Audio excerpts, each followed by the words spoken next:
toujours sur ce plateau, chers téléspectateurs, toutes nos excuses pour ce petit souci technique quand même. Ézéchiel, ce sont les aléas du direct. Bien évidemment, hein, c'est comme ça, donc on va continuer. Voilà, on continue sur les caractères de Gérald. En effet, je vais vous parler un peu du prénom du jour, Gérald. Donc Gérald qui est d'origine germanique, qui veut dire l'on speak, ou Valdan en germanique qui veut dire commander ou gouverner. Alors Gérald est un combattant loyal et un bon serviteur. Son enthousiasme peut parfois lui coûter des déceptions, que ce soit au niveau de ses relations personnel ou professionnel. Alors rigoureux et plein de compassion, Gérald a une connaissance de l'imprévu et a un goût à l'indépendance, un bon goût de l'indépendance. Donc voilà, c'est un peu ce qu'on peut dire sur les Gérald. Je disais tantôt que leur chiffre de bonheur c'est le 2. D'accord, merci à toi Ézéchiel, et quand même on souhaite une très belle fête, d'accord, à toutes ces personnes-là qui portent le prénom Gérald, et pourquoi pas les Géraldines également. Aussi, oui, parce que c'est un nom qui peut être aussi féminin, évidemment.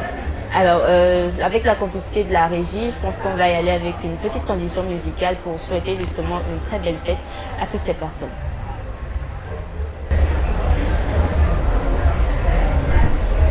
C'est comme ça on fait. Je rappelle quand même que c'est un titre du docteur Kedem.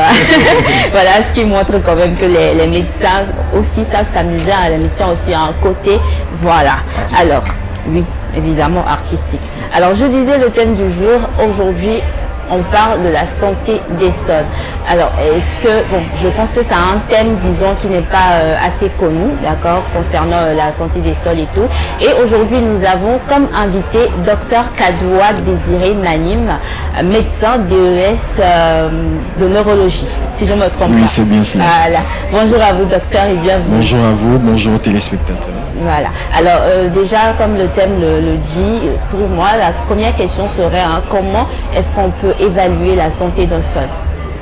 D'accord, merci beaucoup pour l'invitation, et puis je profite donc de cette occasion pour remercier ceux qui ont bien voulu que je me joigne à vous lors de cette fois. Alors, il faut savoir que les sols sont quelque chose qu'on considère comme acquis. On marche dessus, on le regarde, et puis les plantes sortent. Mais on ne se dit pas, voilà, est-ce que ces sols sont en bonne santé ou pas? Mais la question se pose. Parce que quand nos sols ne sont pas en bonne santé, qu'est-ce qui se passe? L'agriculture baisse. Les plantes ne sont plus produites comme il le faut, et les nutriments dans ces plantes-là diminuent aussi. Donc, comment évaluer la santé des sols? Il faut déjà commencer à considérer les sols comme un organisme vivant, en fait. Les sols renferment énormément de micro-organismes. C'est un peu comme, si on veut faire l'analogie avec la santé humaine, ce qui se passe dans le tube digestif. Il faut savoir que dans l'organisme humain, il y a au moins 10 fois plus de microbes que de cellules humaines. Et ces microbes-là sont ceux qui nous aident à digérer les aliments, à produire des vitamines, ainsi de suite. Dans les sols, il y a la même chose. Nous avons des microbes aussi qui aident aussi à produire les nutriments dont les plantes ont besoin pour pousser. Donc le mot-clé pour évaluer la santé des sols, c'est ce qu'on appelle le contenu en matière organique. Donc matière organique, c'est tout ce qui a du carbone. D'accord? Les matières organiques sont la base de la vie sur notre planète. Alors, on estime généralement qu'un sol qui est, on va dire, en bonne santé devrait avoir au moins 3% de matière organique contenue dans son sein. Si un sol a moins de 1% de matière organique, ce sol va vers la désertification. Donc c'est un peu l'élément qu'on utilise pour vraiment évaluer la santé des sols. Docteur, on a différents types de sols, mais on a aussi différents types de qualités. Voilà, par rapport au sol, dites-nous quels sont les facteurs qui pourraient être endommagés ou je sais pas, affecter la qualité de ces sols-là. D'accord, donc merci pour la question. Il faut savoir que quand nous parlons des sols, il y a certes les sols sur lesquels on bâtit, qui n'ont pas vraiment d'intérêt par rapport à ce qu'on parle, mais les sols sur lesquels on cultive. Les sols ont effectivement des qualités différentes. Mais il faut reconnaître quand même que généralement, ce sont les mêmes éléments qui permettent à ces sols-là d'être en bonne santé. Ça veut dire, déjà, quels sont les facteurs qui peuvent entraîner la dégradation de ces sols-là? C'est, on va dire, la culture intensive. Ce qui veut dire que si on considère les sols comme étant un réservoir, ils ont une quantité limitée de potentiel. Et cette quantité limitée-là, dès que vous cultivez en monoculture, ça veut dire par exemple, sur un champ, donnons un exemple qui est familier à tous, on cultive du maïs. tous les ans cultivent du maïs. Le maïs a besoin à peu près des mêmes types d'ingrédients pour croître. Donc vous allez pomper ces ingrédients dans le sol. Après une récolte, 2 récoltes, 3 récoltes, vous allez vous rendre compte que à la 4e récolte, par exemple, les maïs ne pourront plus bien pousser. Ça veut dire que le sol peut s'user. Exactement. Le sol perd donc les éléments qui lui permettent de nourrir les plantes. Donc généralement, c'est ces éléments-là, l'agriculture intensive surtout. Et dans un deuxième temps, il faut savoir que quand par exemple, vous avez un arbre sur un sol ou sur un champ, quand les feuilles tombent de l'arbre, ou bien quand il y a par exemple d'autres plantes qui laissent leurs feuilles tomber et tout ça, il y a de la matière organique qui est réintroduite dans le sol. Maintenant, quand vous ne cultivez qu'une seule type d'essence, en fait, quand vous ne cultivez par exemple que du maïs, vous enlevez le maïs, il n'y a pas d'autres essences qui vont donc donner du contenu organique qui va remplacer celui qui est perdu. Donc, dès qu'on a l'agriculture intensive, on est en train de mettre en fait les sols en grand risque. Associé à cela, bien évidemment, les engrais qui vont encore plus entraîner une déplétion de ces éléments-là. Donc c'est généralement ce qui se passe dans l'agriculture conventionnelle. D'accord, docteur. Et quels sont les effets de la dégradation des sols d'abord sur l'environnement? Alors, sur l'environnement, on peut dire par exemple que l'un des grands éléments actuellement qui est un enjeu planétaire économique même, c'est la recapture du carbone, du CO2. Il faut savoir qu'au-delà juste des plantes, ne serait-ce que les micro-organismes dans les sols capturent aussi le CO2. Donc quand ce sol devient plus désertique, désertifié, il faut noter que ce contenu diminue, la recapture diminue, et vous avez plus de CO2 dans l'environnement. Donc dans un deuxième temps, il faut aussi noter qu'il y a beaucoup de fleuves actuellement à travers la planète qui deviennent arides. Parce que les sols n'arrivent plus à capter l'eau. Quand vous enlevez le contenu organique des sols, ils perdent donc leur capacité à retenir l'eau. Donc par rapport au carbone qui n'est plus capturé, par rapport à l'eau qui n'est plus retenue, voilà un peu certains impacts que cette dégradation peut avoir sur l'environnement. Alors, merci. Vous parliez également de l'agriculture intensive, c'est ça? Oui, exactement. Voilà. Et est-ce qu'il y aurait des effets négatifs, disons, de la dégradation des sols sur l'agriculture? Bon, le premier élément qu'on peut remarquer, au fait, c'est la diminution du rendement. C'est en fait le seul élément qu'on peut prendre pour évaluer. Disons que quand vous commencez, comme je l'avais donné l'analogie du maïs, les premières années, vous allez avoir votre rendement. Mais après, ça ne marchera plus. Vous serez obligé tout le temps d'être dépendant des engrais. Ça veut dire que ce sol n'est plus en mesure, de façon autonome, de pouvoir nourrir les plants que vous allez maintenant planter sur ces sols-ci. Donc c'est vraiment la baisse du rendement qui est quelque chose qui va être maintenant un problème aussi, on va dire, baisse du rendement des agriculteurs, baisse du revenu et tous les problèmes économiques qui s'en suivent à long terme. Alors, docteur, est-ce qu'il y aurait peut-être des pratiques auxquelles on pourrait avoir recours pour pouvoir justement améliorer, en tout cas maintenir d'abord la santé des sols et peut-être des pratiques naturelles pour améliorer aussi la qualité et le rendement de ces sols-là? D'accord, donc on va dire qu'on va faire un peu de neuf avec du vieux. Disons qu'on a tous entendu parler de la rotation des sols, de la jachère, ainsi de suite. On va dire que ce qu'on peut effectivement faire, c'est revenir à ces éléments où on laisse le sol respirer, où on le laisse manger. C'est un peu comme si vous prenez quelqu'un, vous lui videz de sa matière et vous ne remplacez pas. Ce qui veut dire que les monocultures devraient être un peu tempérées. On ne peut pas avoir par exemple 1 hectare et sur tout cet hectare-là, vous avez jusqu'au centimètre carré près du maïs. Il faut pouvoir mettre d'autres essences. Diversifier. Maintenant, il y a certaines essences par exemple d'arbres qui ont cette propriété-là, en fait, de servir d'écran. Ils servent d'écran au soleil et servent d'écran au vent. Ces éléments-là permettent d'éviter l'érosion des sols. Donc ça veut dire qu'on va réintroduire ces essences-là sur les terrains, introduire la rotation des cultures. Donc ce sont des vieilles pratiques, mais qui doivent être remises au goût du jour.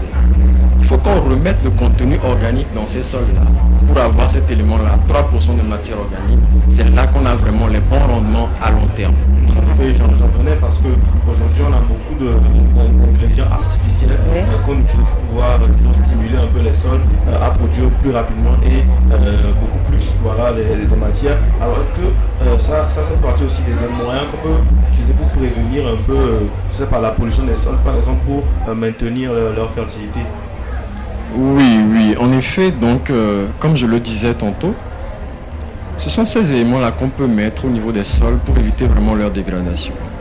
Un simple exemple que je peux donner, par exemple, c'est que imaginez bien qu'il y a quelques années, je vais donner un chiffre un peu au hasard, il y a 50 ans, une orange, la quantité de vitamine C qu'on avait dans une orange, actuellement il nous faut 8 oranges pour avoir la même quantité. Imaginez-vous bien, une très grande différence.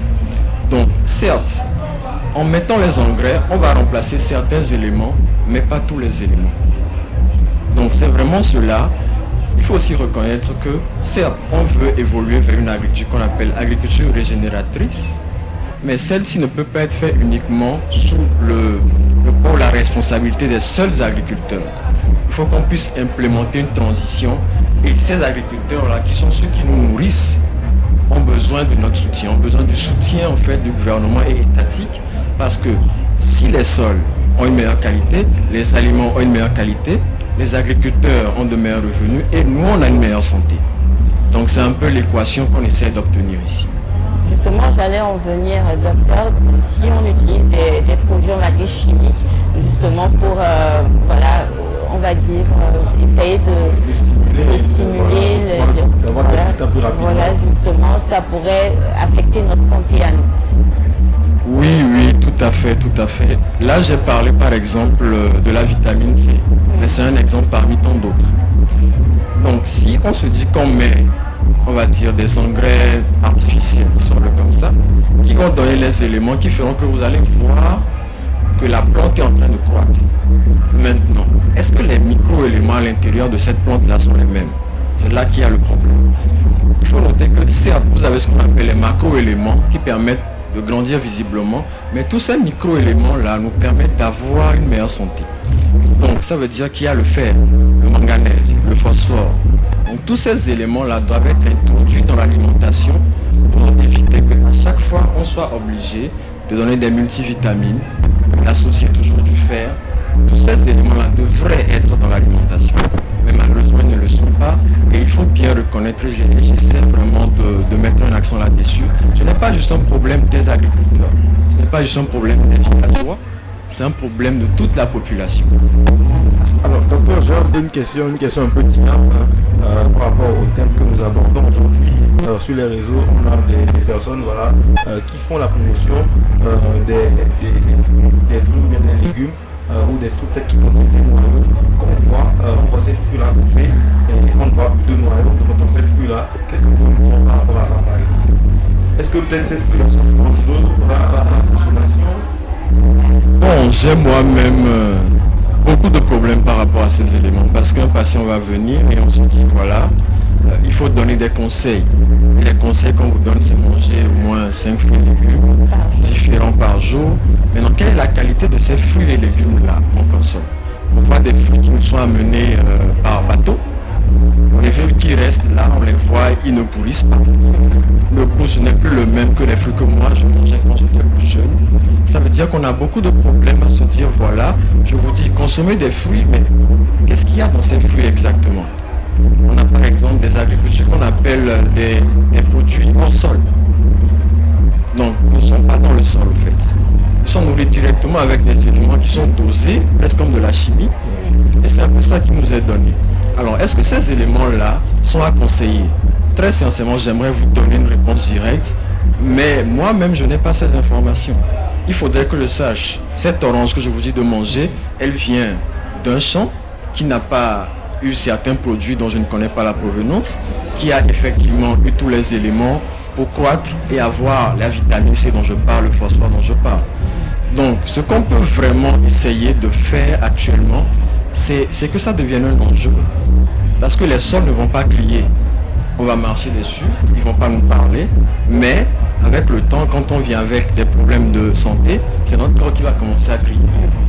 Et je crois qu'il faut vraiment mettre des bouchées doubles, déjà avoir conscience qu'il y a un problème. Ce n'est pas un problème très loin. Si on se renseigne un peu auprès de nos frères qui sont encore dans les lieux reculés, nous dirons que les sols ne donnent plus comme avant. Et on est obligé de mettre des produits. Vous mettez un produit après quelques temps, mais ce fruit-là, il sort. On ne sait pas comment. Donc, quelle est la qualité de ce qu'on mange? Pour moi, c'est un gros point d'interrogation. Effectivement, Ezekiel. Il faut quand même dire que c'est un gros problème.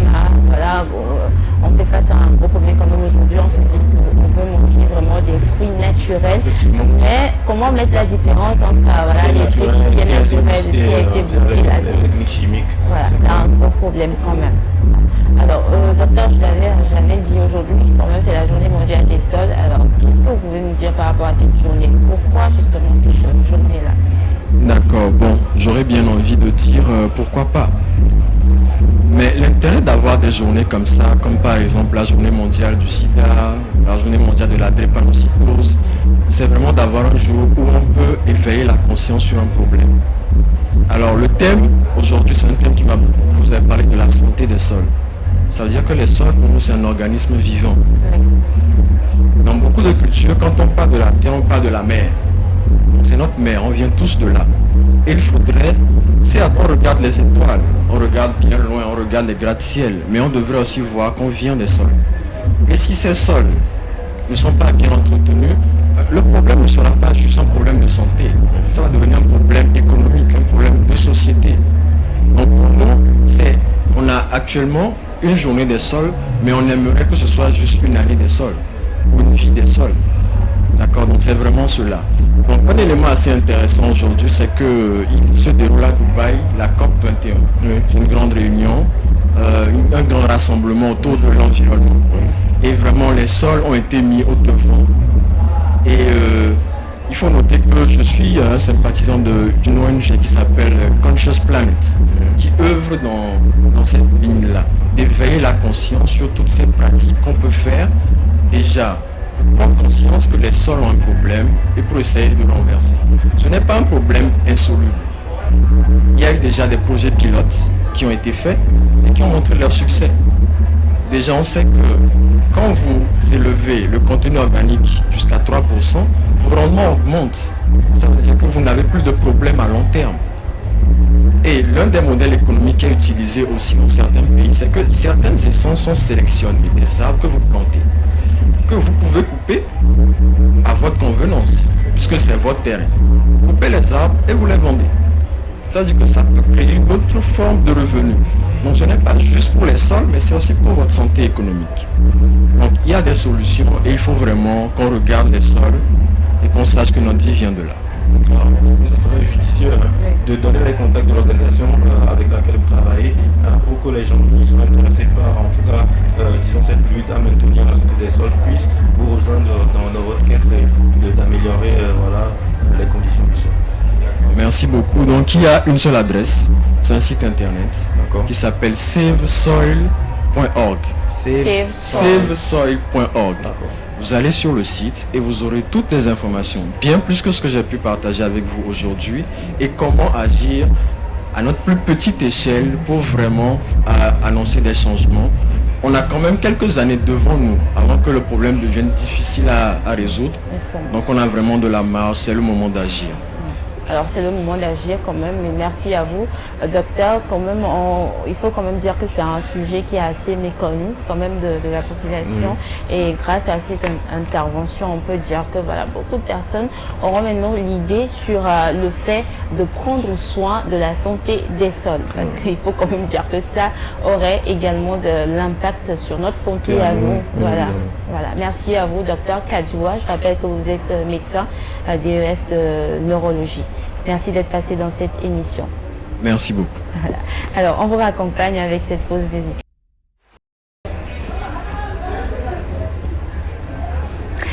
Alors, le rire est thérapeutique, comme on le dit Ézéchiel, et il faut souvent rire pour avoir une bonne santé, déstresser et tout, n'est-ce pas Ézéchiel? Justement, nous avons un humoriste international ici sur ce plateau, un humoriste qui a plus d'1 million quand même d'abonnés sur les réseaux sociaux, le général Toutou Batou. Bonjour à vous et bienvenue. Bonjour, merci.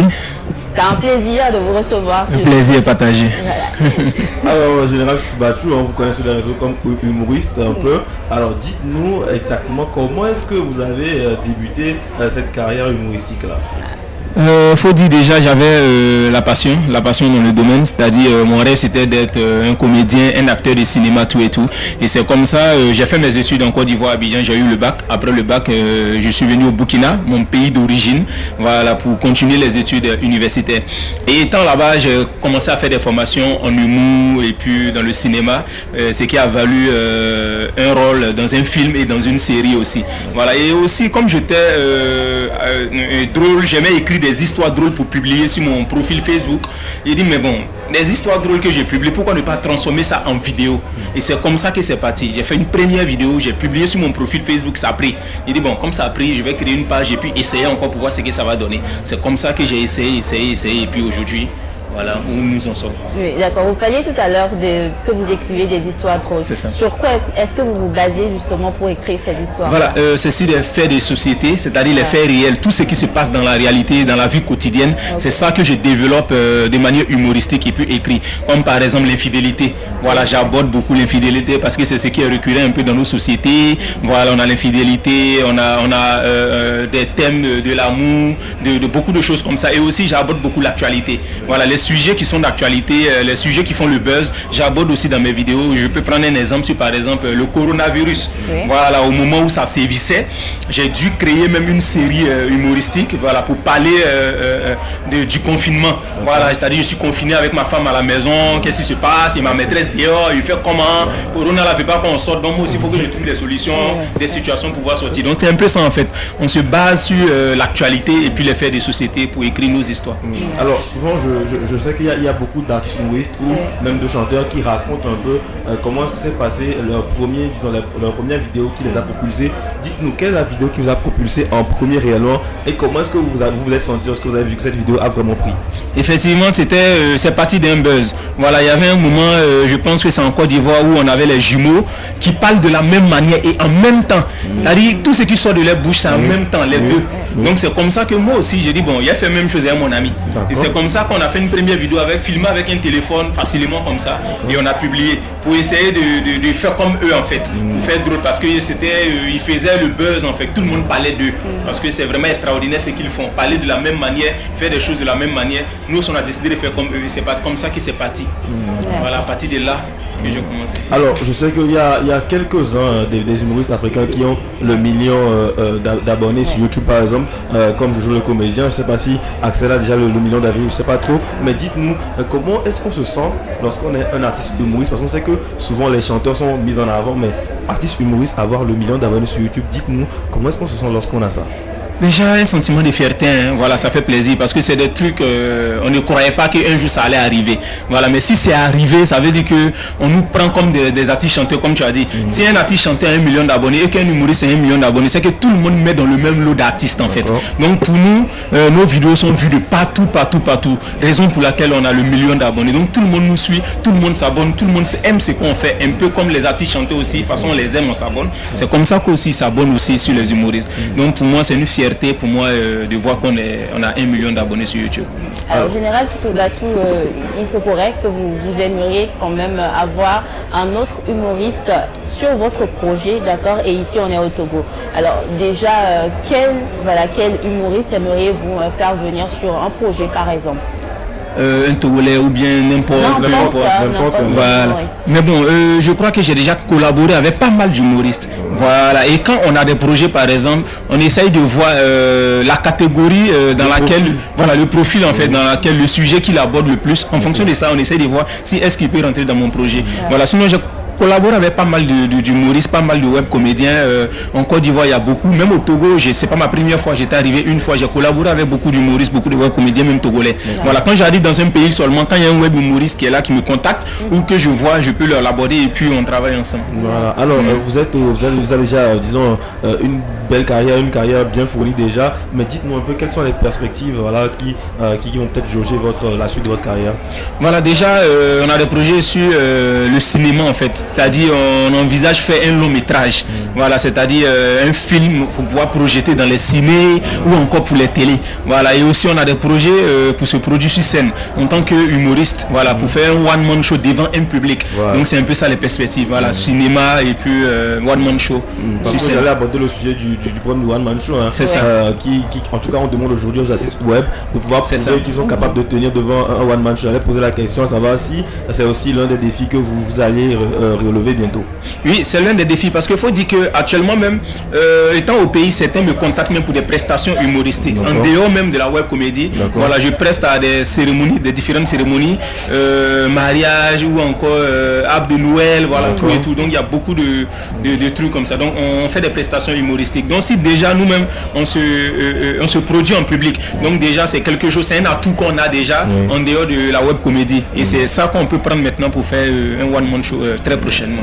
Alors on sait qu'il est déjà bien connu, mais on va quand même le laisser donner les réseaux ici pour que les gens, peut-être qu'ils ne le connaissaient pas et qui vont peut-être le connaître via nous, de pouvoir aller suivre et pouvoir voilà, rire comme nous aussi. Voilà. C'est ça. Voilà, donc c'est le général Chuchubachou sur tous les réseaux sociaux, que ce soit TikTok, YouTube, Instagram, Facebook, voilà, n'importe quel réseau social, vous tapez dans la barre de recherche le général Chuchubachou.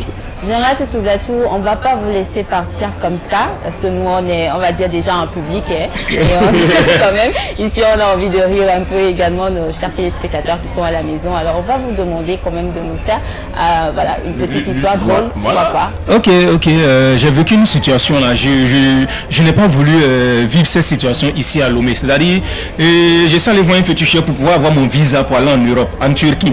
C'est-à-dire, le féticheur m'a dit, ok, je vais te donner ton visa. Mais dès que tu arrives là, il faut m'offrir une voiture. Tu arrives, fais venir une voiture. Il dit, non, pas de soucis. Il faut gérer. Dès que j'arrive seulement, je dis, donne ta voiture. Le féticheur a fini son travail, j'ai le visa qui sort, j'ai pris mon vol, je suis arrivé en Turquie. Le féticheur commence à m'appeler. Joe, c'est comment ça marche, hein? Ma voiture là, c'est comment? Je raccroche, il dit, m'en fous de toi. Il a dit non, tu n'auras rien. Voilà. À chaque fois il m'a parlé, il dit toi arrête de m'aider, tu n'auras rien. Finalement j'ai bloqué son numéro. Un jour j'étais là à la plage, il dit bon, j'ai essayé de me débarbouiller un peu, je me suis déshabillé, je suis rentré dans la plage, je suis sorti au barrage. Dès que je suis rentré, je suis sorti là-bas en même temps. Effectivement, il dit bon, pour venir à Lomé là, il n'y a pas fait la même chose. Lomé, Burkina, c'est la même chose. Merci à vous. Un gros coucou à toute la population burkinabé. Merci. Nous avons plaisir partagé. D'autant plus que c'est un peu un improvisé. Voilà, il est passé, il a voulu nous faire un petit coucou ici. Donc voilà, on le remercie aussi pour ça. C'est un plaisir. Merci beaucoup. Allez, on vous accompagne avec cette pause musicale. C'était vraiment un truc de ouf, on va dire. Et nous revenons sur ce plateau pour parler d'un sujet assez important également. Alors, les dangers des médicaments de rue. Pour ce sujet, nous avons comme invité Michel, je vais dire mademoiselle. C'est mademoiselle. Mademoiselle Michel Dolama, elle est doctorante en pharmacie. Bonjour et bienvenue. Merci. Comment tu vas? Je vais bien, merci. Je vais bien aussi. Merci. Ézéchiel, tu as quelque chose à dire à notre invité parce que déjà je la vois quand même assez intéressée par le sujet. Et vu ta manière de la regarder, est-ce que tu as quelque chose à dire? Non, c'est juste pour lui dire bienvenue sur le plateau. On est ravis de l'avoir avec nous et on espère qu'on pourra avoir de vrais éclairages par rapport à ce sujet. N'est-ce pas? Alors Michel, dis-nous déjà, on va y aller quand même assez simple et basique. C'est quoi un médicament de rue? D'accord. Un médicament de rue, c'est les médicaments, je peux dire, qui sont vendus hors officine, qui sont vendus par un marché illicite et par des non-professionnels de santé. Ensemble, c'est ce que je peux dire des médicaments de rue. Alors, dites-nous, c'est vrai qu'il y a beaucoup de personnes qui consomment des médicaments ou qui prennent des médicaments de rue pour se soigner. Est-ce que ce sont les mêmes médicaments que l'on retrouve voilà, dans les officines? Est-ce que ce sont de vrais médicaments? techniquement, on dit médicaments de rue, donc c'est déjà un terme médicament. Ce sont des médicaments puisque selon la définition, un médicament c'est toute une substance qui possède des propriétés curatives ou préventives à l'égard des médicaments. Mais les médicaments qu'on retrouve à la rue sont des médicaments de mauvaise qualité ou des médicaments de contrefaçon. Donc ce ne sont pas vraiment des médicaments. C'est-à-dire que ça veut dire que ces médicaments ne contiennent pas les mêmes valeurs qui permettent de soigner une personne qui se soigner avec elle. Peut-être que ces médicaments contiennent des principes actifs qui sont moins ou plus dosés, puisqu'on n'a pas la traçabilité de ces médicaments, on ne sait pas comment cela a été fabriqué. Et des fois même ces médicaments n'ont pas ce qu'on appelle l'AMM, l'autorisation de mise sur le marché. D'accord. Et déjà il faut dire que normalement les médicaments on les retrouve en pharmacie. Maintenant ces médicaments qui sont vendus dans les rues, d'où est-ce que ça provient normalement? D'accord. Ces médicaments, comme je l'ai dit, ce sont des médicaments de contrefaçon. À Lomé, par exemple, selon des études, on a remarqué que c'est le grand marché de Lomé qui approvisionne la plupart des vendeurs de médicaments de rue. Et souvent, ces médicaments aussi viennent des pays voisins, comme le Ghana, le Bénin, où les personnes s'approvisionnent en des médicaments et qui se permettent de vendre ça à la rue.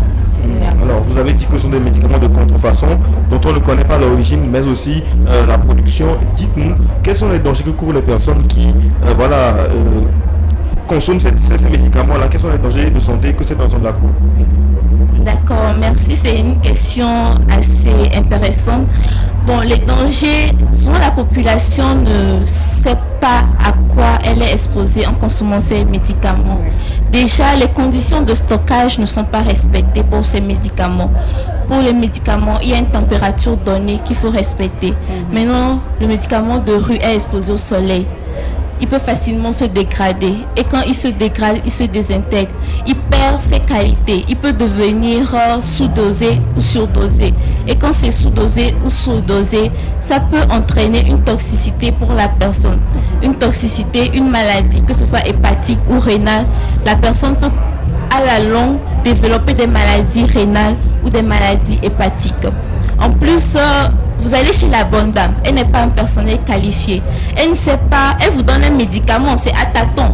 Elle ne sait pas vraiment ce qu'il y a autour de ce médicament ou ce dont vous souffrez réellement. Elle peut vous donner un médicament qui ne correspond pas à la pathologie dont vous souffrez. Et ça peut entraîner des erreurs médicamenteuses et ça va dans des complications pathologiques. On peut aller jusqu'à la mort? On peut aller jusqu'à la mort. Quand on parle de toxicité, on peut aller jusqu'à la mort. De surdosage? Oui. De surdosage, on peut aller jusqu'à la mort du patient parce qu'il a pris un médicament de rue. Déjà, quand le médicament se désintègre, il y a une forte probabilité de toxicité et qui peut entraîner la mort du patient. D'accord. Alors, Michel, un point essentiel également, comment est-ce qu'on peut mettre la différence entre les médicaments de rue et les médicaments d'officine? Bon, les médicaments d'officine sont vendus naturellement à l'officine et les médicaments de rue sont vendus dans la rue. Mais des fois, il y a certaines personnes qui disent que quand ils regardent des médicaments de rue et d'officine, c'est la même chose et tout ça. Mais si vous prêtez attention, il y a une différence dans le conditionnement, dans l'emballage. Les médicaments de rue et les médicaments d'officine ont une différence. Il faut voir d'abord l'emballage, comment c'est conservé, s'il y a la notice et si d'abord sur l'emballage, il y a tout ce qui respecte les normes d'un médicament. Alors, on sait qu'il y a énormément de personnes qui consomment ce genre de médicaments, à que ce soit au Togo ou partout ailleurs, ici en Afrique. C'est vrai qu'en Europe, c'est peut-être pas très vu, je ne sais pas. Mais dites-nous, qu'est-ce qui pousse exactement les personnes à aller faire les médicaments de rue calés aux officines? D'accord. Selon vous, bien évidemment. Selon moi, ce qu'on rencontre, j'ai eu à demander à certaines personnes, et il y a des gens qui disent qu'ils n'ont pas les moyens de se rendre à l'officine, que à la rue, ils trouvent des médicaments moins chers. Mais ils oublient qu'en officine, nous avons ce qu'on appelle les génériques, les médicaments génériques, qu'on trouve moins chers et qui peuvent aider le patient à guérir. Il y a certains qui disent que Ces temps-ci, par exemple, les officines, les pharmaciens, on ne délivre plus les antibiotiques sans ordonnance. Donc, il y a certains qui disent s'ils vont à l'officine, on va refuser de leur donner les antibiotiques. Donc, ils préfèrent se rendre à la rue pour avoir leurs médicaments, comme ils appellent du maglum bien apitiqué. Mais c'est un faux problème parce que c'est aussi un danger pour eux. Parce que les pharmaciens essaient de lutter contre l'antibiorésistance. C'est un fléau qui est vraiment... aujourd'hui, vraiment. Voilà. Donc, se rendre à la rue pour payer ses médicaments, dire qu'à l'officine, on ne va pas nous vendre ça, c'est plutôt se tuer soi-même à petit feu. Donc, je pense que ce sont des faux problèmes. De un, la pauvreté, mais non, à l'officine, il y a aussi des médicaments qui sont moins chers. C'est pas seulement des médicaments chers qu'on vend. Et le fait de vouloir un médicament, un antibiotique aussi, c'est ça qui fait. Il y a certaines personnes qui disent que les médicaments de rue aussi sont plus proches d'eux que l'officine. Mais actuellement, de nos jours, nous avons des officines à chaque coin de rue. Partout, les officines s'implantent. Donc, ils peuvent facilement se rendre à l'officine pour avoir leurs médicaments au lieu d'aller à la rue. Merci beaucoup Michel. Quand même, il faut quand même dire qu'elle a carrément tout dit, hein, parce que c'est un risque que nous courons quand même d'aller vers les médicaments de rue au lieu qu'on peut justement aller en pharmacie pour trouver un médicament qui serait mieux apte à nous guérir que d'aller prendre d'autant plus que les personnes qui donnent comme raison le fait de ne pas pouvoir avoir accès aux antibiotiques aux pharmacies peuvent aller en consultation et si vraiment ils ont besoin de ça, on leur délivrera une ordonnance pour pouvoir justement aller chercher leurs antibiotiques. Justement. Alors, Michel, encore une fois, merci et on va te raccompagner avec cette musique. Merci beaucoup. Et voilà, Ezekiel, nous avons un visiteur sur ce plateau. Bonjour et bienvenue. Bonjour, merci beaucoup. Alors, comment est-ce qu'on vous appelle? C'est quoi votre nom? Moi, c'est Aïe Kodjo Clément. Aïe Kodjo Clément. Voilà. Un nom assez particulier. Oui, ça sonne bien. Oui, Kodjo comme moi d'ailleurs, je suis aussi Kodjo, donc bon. Oui, Kodjo. Deux Kodjo sur le plateau, une Abla. Il faut dire que j'ai un Kodjo aussi chez moi. C'est bon, je pense qu'on va rentrer dans le sujet. Alors dites-nous un peu, voilà, vous êtes déjà présent sur la foi. Dites-nous, ce que vous êtes exactement venu faire. On sait que on est dans la semaine du prolongement de la foi. Est-ce que vous avez eu l'occasion de venir déjà ou vous profitez de ce prolongement pour être présent ici aujourd'hui? Non, et tout d'abord, merci pour la parole et merci pour l'émission. Déjà, j'avais programmé de venir avant, mais vu qu'on voulait clôturer le 3 décembre passé, j'ai pas pu. Donc, lors du prolongement, j'ai dit, c'est une bonne opportunité pour moi de venir. Donc, je suis venu aujourd'hui, après les cours, je suis venu. Et puis, j'ai beaucoup aimé la façon dont les choses sont disposées. Pour une 18e édition, c'est bien fait, c'est bien structuré. Mais bon, comme nous sommes des étudiants, j'ai vu que les articles sont un peu très chers à mon goût. Hein. Mais quand même, c'est bien. Quels sont les articles, les genres d'articles qui t'intéressent, toi, peut-être qui sont un peu chers sur le site de la foi? Bon, il y a beaucoup d'articles que j'ai vus qui m'ont plu. Mais bon, par exemple, il y a des vins, il y a des sacoches qu'on pouvait acheter, mais c'est un peu cher, donc on n'a pas vu. Alors bon, est-ce qu'il y a peut-être d'autres articles? On sait que les trucs d'art sont un peu moins chers que pas forcément les vins, ou encore les sacoches ou encore d'autres articles. On sait qu'il y a des trucs d'art qui peuvent intéresser aussi les jeunes. Est-ce que peut-être tu es intéressé par ce genre de trucs aussi? Oui, peut-être il y a des porte-clés. On avait vu des porte-clés, des petits trucs. Bon, c'est pas trop cher quand même, donc on pourrait essayer de payer ces choses-là. Pouvoir apporter quelque chose à la maison. Voilà, pour quelques souvenirs. Ouais. Alors, c'est aussi l'occasion de donner une dédicace, peut-être si vous avez des proches parents, amis à saluer. C'est l'occasion de le faire aussi sur nos antennes. Donc, Aïe, c'est bien Aïe, c'est ça? Oui, c'est Aïe, vous avez la parole, vous avez la caméra juste là. Et donc, vous pouvez procéder à votre dédicace. Alors, tout d'abord, je salue mes parents. Je salue mes amis. Il y a spécialement un groupe que je veux saluer, c'est le trio bourgeois. Eux-mêmes ils se connaissent. Donc quand ils verront l'émission, ils sauront. D'accord. Donc et je salue beaucoup de gens, ma famille surtout, et puis mes amis. D'accord, voilà, on espère que voilà, de l'autre côté de l'écran, ta famille recevra ces salutations-là. Bien sûr, Ezekiel, et merci à toi, Aïe. Kodjo Aïe, n'est-ce pas, d'être quand même passé dans cette émission. Et on va recevoir la seconde personne. Merci à vous aussi. Voilà, nous allons recevoir le second visiteur qui est déjà là et qui va sans transition, qui va nous rejoindre sur ce plateau dans quelques secondes. Voilà, il est là. Il est là, voilà. Bienvenue. Voilà, le voilà. Allez. Alors, bienvenue sur ce plateau. Merci beaucoup. Alors, présentez-vous un peu. Je suis Aimé Leroux Desbois. Je suis étudiant en première année de l'ESTEBA, École supérieure des techniques biologiques et alimentaires à l'Université de Lomé. Alors, je n'ai pas bien saisi l'étude, c'est ESTEBA, ah d'accord. École supérieure des techniques biologiques et alimentaires. D'accord, très Plus intéressant. précisément, l'option des sciences alimentaires et agroalimentaires. D'accord. Ouais. Alors si tu peux un peu élever un peu plus la voix pour qu'on puisse bien te recevoir, parce que voilà, c'est une émission à la fin où tu sais bien qu'il y a une ambiance pas possible ici, donc ça serait bien judicieux de pouvoir aussi un peu la voix. Alors dis-nous, tu es sur le site de la foire, certainement tu es venu en visite, dis-nous un peu ce que tu as déjà visité sur le site de la foire. Bon, déjà, on a fini les cours, bon, on a décidé de venir passer, bon, pour voir l'ambiance. Et donc, quand on est venu, bon, l'ambiance était pas mal, bon, mais par rapport à des années antérieures, bon, je trouve que ça a un peu changé.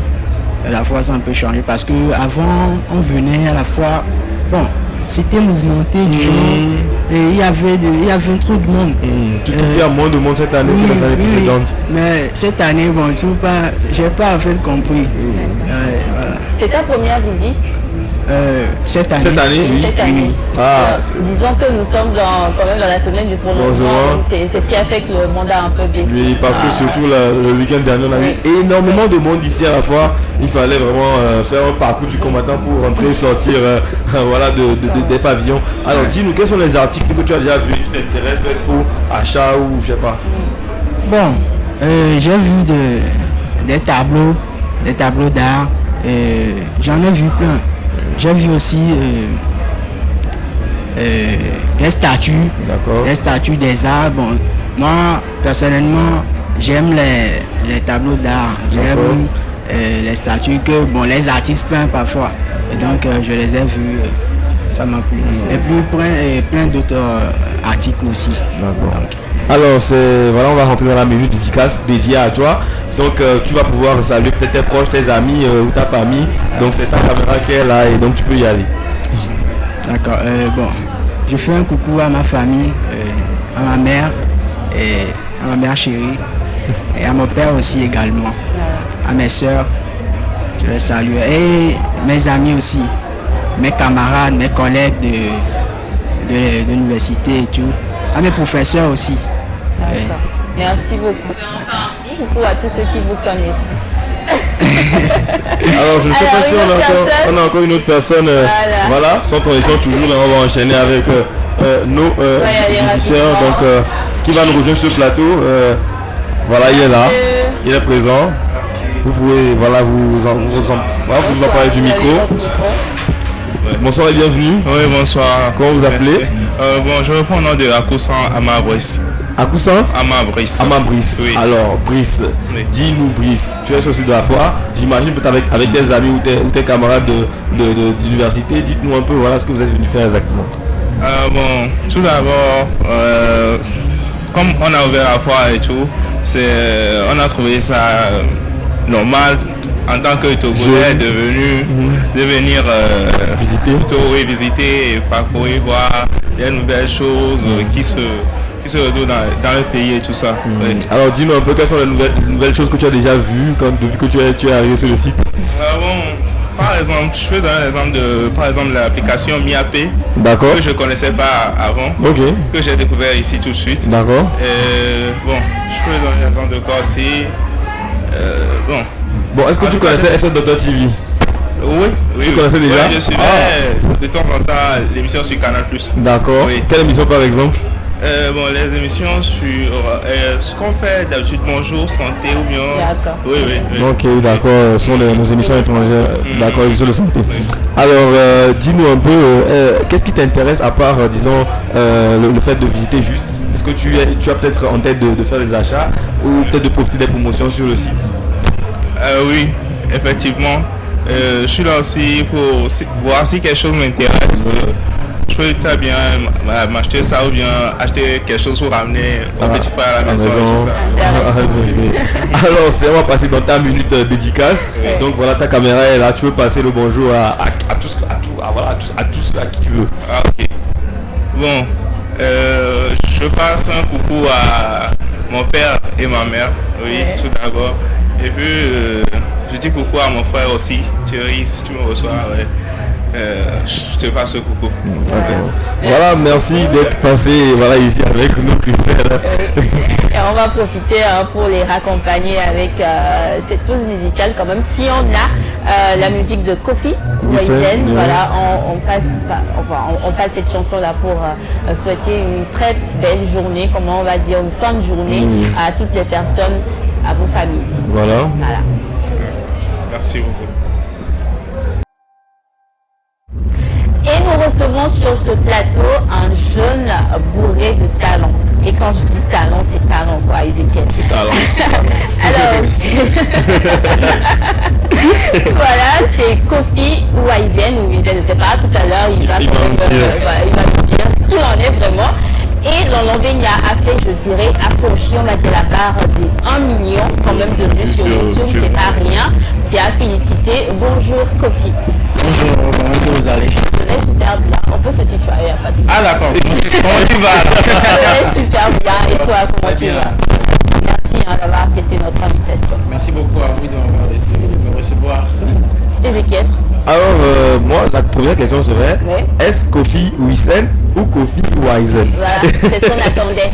C'est Kofi Wiesen. Wiesen. Ah, ok, d'accord. Il y a des gens qui disent Wiesen, il y a des gens qui disent Wiesen. Wiesen. C'est Wiesen. C'est Wiesen, n'est-ce pas? Très bien. Il a un nom assez original. C'est bien. Dans Wiesen, on retrouve Wise. Kofi, la sagesse. Non, Kofi le sage. Le sage. Ok. Le sage. En fait, Wise c'est sagesse. Maintenant, Wiesen. D'accord. C'est un peu le diminutif, tu vois. Donc, on dit Kofi Wiesen, ça veut dire Kofi le sage. Le sage, voilà, en effet. Mais quand même, il y a une Patricia qui a un peu... La fille là. On va en parler, Alors, Kofi, dis-nous, comment est-ce que tu décrirais ton style musical? Mon style musical, d'abord, en un premier lieu, je vais dire mélodieux. Parce que ça te fait traverser les émotions, tu vois. C'est mélodique. Je fais beaucoup de mélodies, tu vois. Et dans un second temps, je vais dire original parce que ce que je fais, j'essaie de rendre ça pour que ça me ressemble le plus, tu vois. Donc original et afro. Il y a beaucoup de vibe aphrodisiaque dedans, donc on va dire afro. Alors on sait que les inspirations diffèrent selon les artistes. Dis-nous un peu, c'est quoi ta principale inspiration ou qu'est-ce qui t'inspire lorsque tu écris tes chansons par exemple? Mes chansons, ça provient beaucoup de moi, mes histoires. D'accord. Et ensuite de mon entourage, l'histoire de mes amis, peut-être même mes parents, tu vois, tout ça. Et c'est pas forcément les gens qui m'inspirent aussi. Il y a plusieurs trucs. Aujourd'hui, Ezekiel, même les enfants, tu entends les Kémiwo, excusez-moi, il aura quand même l'occasion de parce que moi, c'est à revoir. Alors, Kofi Wiesen, dis-moi, quels sont les aspects les plus gratifiants quand même de ta carrière musicale? Les aspects les plus gratifiants, on va dire d'abord ma musique elle-même, parce que je le fais quand je chante, tu vois. C'est un truc que j'aime beaucoup. Tu vois, déjà quand je fais de la musique, j'adore, tu vois. C'est déjà un aspect gratifiant. Et dans un deuxième temps, il y a les fans, tu vois, les gens. J'adore les gens. Et quand les gens te donnent de l'amour, tu vois, tu rencontres des gens, les Kémiwo, j'adore. En effet, on a vu un peu un concert où tu es descendu même vers le public, voilà. Les gens me disent, c'est dangereux, mais non, moi je viens, tu vois. C'est important. Alors, on va peut-être parler de Patricia dans cette question. Alors, dis-nous, comment t'es venue l'inspiration de cette chanson qui résonne partout, absolument partout, à Lomé aujourd'hui. Comment t'es venue l'inspiration de cette chanson? Est-ce que c'est Patricia qui a donné le premier fracas ou Disons que c'est un vécu. Voilà, c'est un vécu. Ouais. Pas un seul vécu, c'est des vécus que j'ai mis dans une seule chanson, tu vois. Mais c'est Patricia qui est l'agneau de Dieu qui a le bouc émissaire. Le coup fatal. Ils ont les vécus personnels ou bien c'est en général? En général, en fait, on peut dire que je suis la voix des sans-voix. J'ai pris pour... Je suis venu, comment dire, parler pour les gens. D'accord. Il y a beaucoup de personnes, ils ont, tu vois. Quand même, il y a un petit peu de vécu personnel. Ah, il y a c'est du qui est.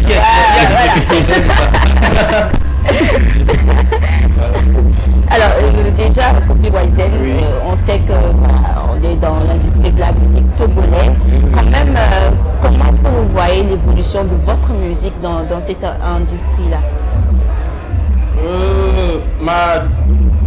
Déjà, le style que je fais,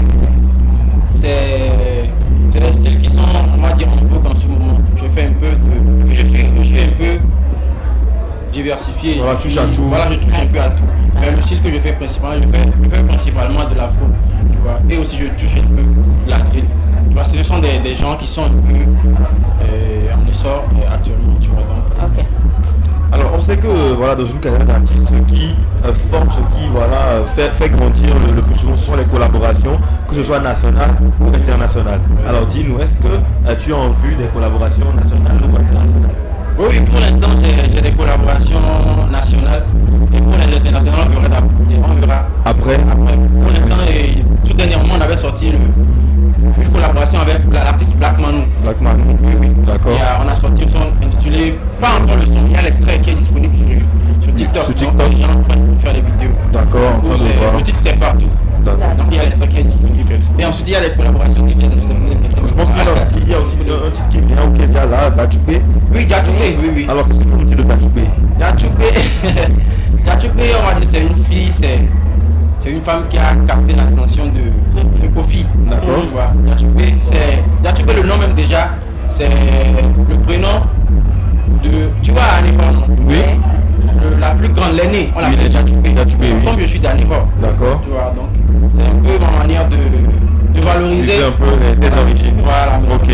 Très intéressant. Alors, Ezekiel, il faut quand même rappeler que si au docteur Michel, non c'est pas Michel, docteur Kadjoua, excusez-moi docteur Kadjoua et mademoiselle Michel, merci à vous, vous avez enrichi cette émission aujourd'hui. On va pas vous laisser comme ça, on va partir avec un petit acapella encore et on clôture avec la chanson de Kofi Wiseman. Allez, les Kemiwa,